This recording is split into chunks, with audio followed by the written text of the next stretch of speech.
reports say U.S. intelligence knew Prigozhin was planning mutiny in Russia. Let's have a look at how the mainstream media report on this coup. In Russia tonight, state television is not showing these stunning images. Russians cheering for the leader of this weekend's aborted rebellion. Unlike us, we on our mainstream news show you both sides of the story. This is from NBC, is it, saying that? How do they have the stones, the minerals, the balls to come out and criticise state media in Russia? Of course Russia has a propagandist media. Of course they do. But, as your man Trump used to say, would you think we were any better? And his soldiers as they leave the city of Rostov-on-Don. Their mutiny bringing the country to the brink of chaos less than 24 hours ago, when Yevgeny Prigozhin, the leader of the Wagner group, led a march to Moscow. The group are a privately funded army that are currently in dispute of Putin because he believed they should be corralled into the main Russian war effort. What I believe in is the idea that there is a convergence of economic and political interests that creates a kind of irresistible magnetism in a particular direction. Let me know what you think, guys, because I know you've got some wonderful opinions. Listen, there's no point listening to the pontifications of a gadfly and a dilettante when on the line now, we have got renowned economist and professor at Columbia University, a man whose facial expressions are straight out of kabuki. It's Jeffrey Sachs. Jeffrey, it's so lovely to see. Yes. There you go.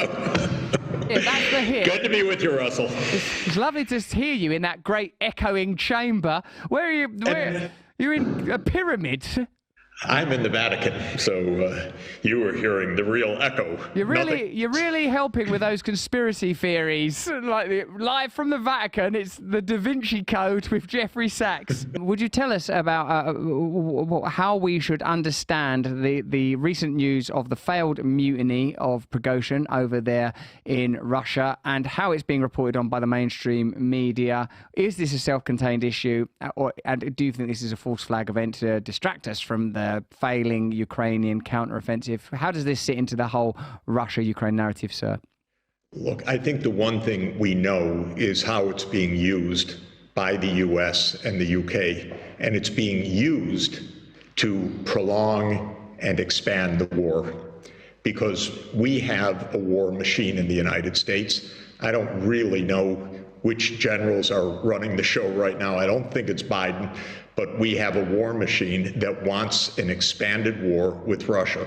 So whatever is the actual story here, and we don't know about multiple possible outcomes, what the media are reporting is no questions other than saying, you see, Putin is at the end, and now we can, basically the implication is just we continue and we destroy Russia. So you see it in every mainstream newspaper in the UK and the US, not a question asked, no puzzlement over the fact that the CIA says, oh, we knew for weeks. Well, it raises a lot of questions, doesn't it? Nobody asks questions anymore. We have a narrative. The narrative comes from the US intelligence community. It comes from the US military. It gets adopted in the New York Times, the Washington Post, Wall Street Journal. In the UK, every paper, whether it's, I'm just looking at the Financial Times, reckless as usual. Gideon Rockman, the Putin system is crumbling. Does he know? Chris Donnelly, the president's hand has been fatally weakened. How the hell do they know? They don't know. They don't ask anything. But this is a storyline. Why this storyline? Because we have pushed into an incredibly disastrous war. First and foremost, disastrous for Ukraine because the Ukrainians that are dying. We provoked the war. We refused to negotiate over the core issues, mainly NATO enlargement. And we have a media that is so driven for more war and utterly without the idea of asking a single question, just like the questions you're asking. They're not even raised in our newspapers. But this has been like this all along. They want more war. That's all. So whether this is a godsend that now we can say we should have more war because we're about to defeat Russia, whether this is actually CIA played a role in this, not impossible. Anything's possible given that they say we knew for weeks. Well, how the hell do they know? Somebody should actually explain some of these things. Whatever it is, what they want is war. The point you make, by the way, is an extremely important one, which is the so-called Ukrainian counteroffensive is killing thousands and thousands of Ukrainian young men who have been pulled off the streets, put in front of Russian helicopter gunships, put in front of Russian artillery, are dying by the hundreds or thousands per day. But we don't count any of that. We don't care at all. The whole thing is a U.S. effort to overthrow the Russian government, which is, I think, is fanciful, reckless, endangering the world. But that's how our generals have thought for a long time, how our CIA has thought for a long time. That's what they'd like to do. The Ukrainians are in the meat grinder, as they say, and they are dying massively. No one counts that. No one cares. It's just a big success story. That's how our media is reporting it. And it's unbelievable. You can't get a single thought, a single idea in the New York Times anymore that says, maybe what the government's telling us isn't exactly 100,000% the truth. They don't ask anymore. Nothing. Not a word. So I'm not a happy guy today on our media question, because today it's just exactly what they're doing. More war, more war, more war. That's all they want. And in the U.S., there's not, by the way, not a word of opposition except Bobby Kennedy Jr. Thanks God for him, because he's the only politician talking about a different way, negotiating like his uncle did, like his father led. And that's the real point, actually. Yes.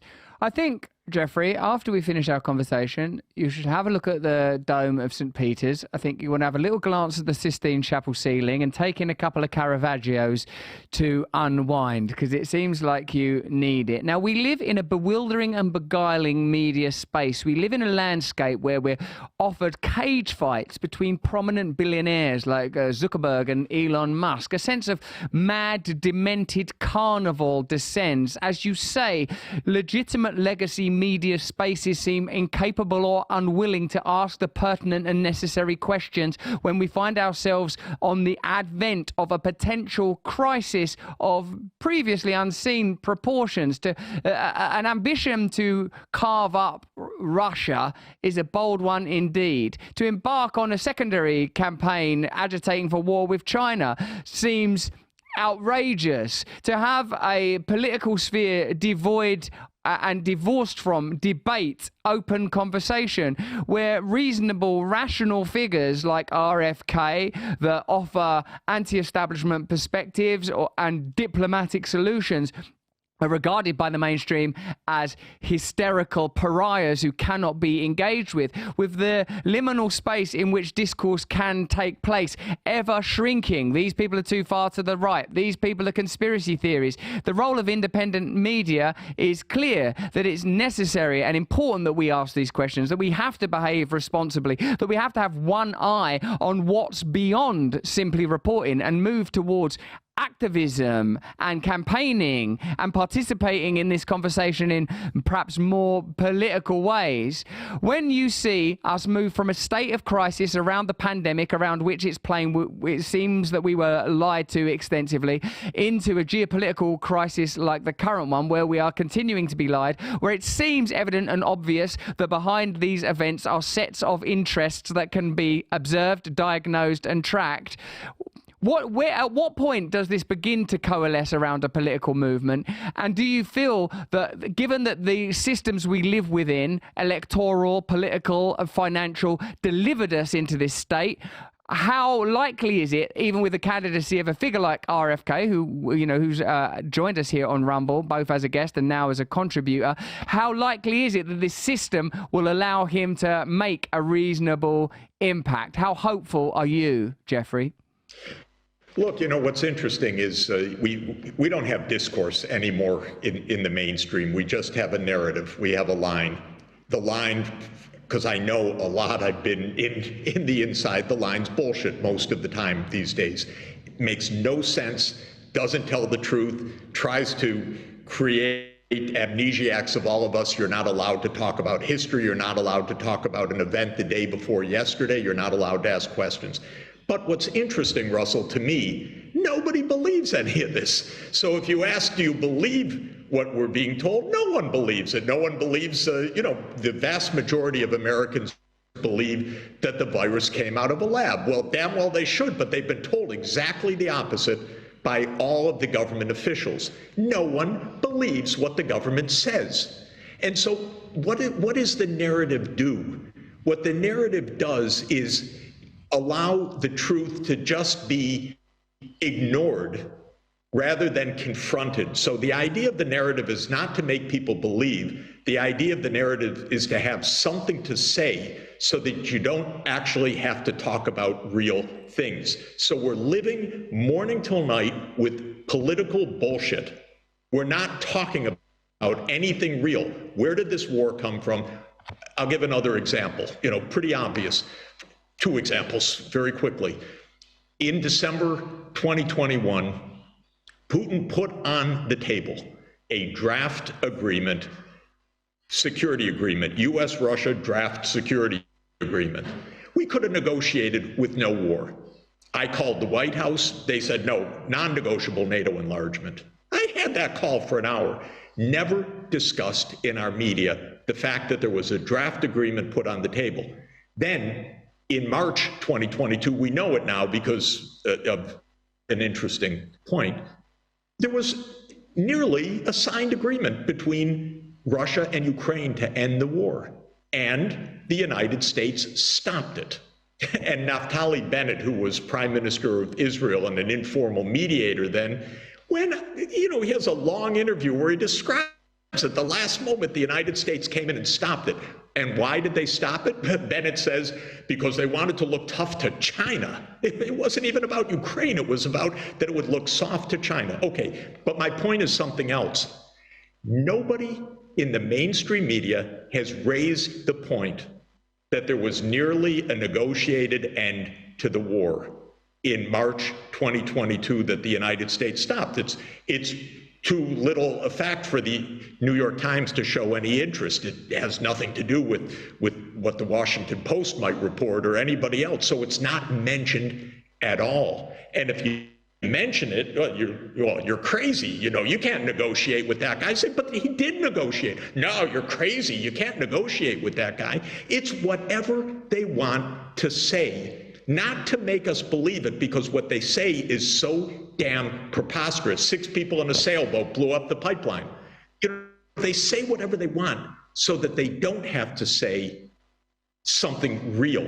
They don't have to show us a document. Remember, everything's secret. Everything's confidential. Nothing is for public anymore. So it's not even right to call it a narrow discourse. There's no discourse, because I think this discourse means that it's a two-way line. Maybe I'm wrong about that. There's no discussion. There is a narrative, and for some reason, all of the papers I grew up with went dead. They're unreadable. Every day I want to cancel my New York Times subscription, but if I could cancel 100 of them, I would. It's just so painful to see the stupidity of it right now. Stay free with Russell Brand. See it first on Rumble.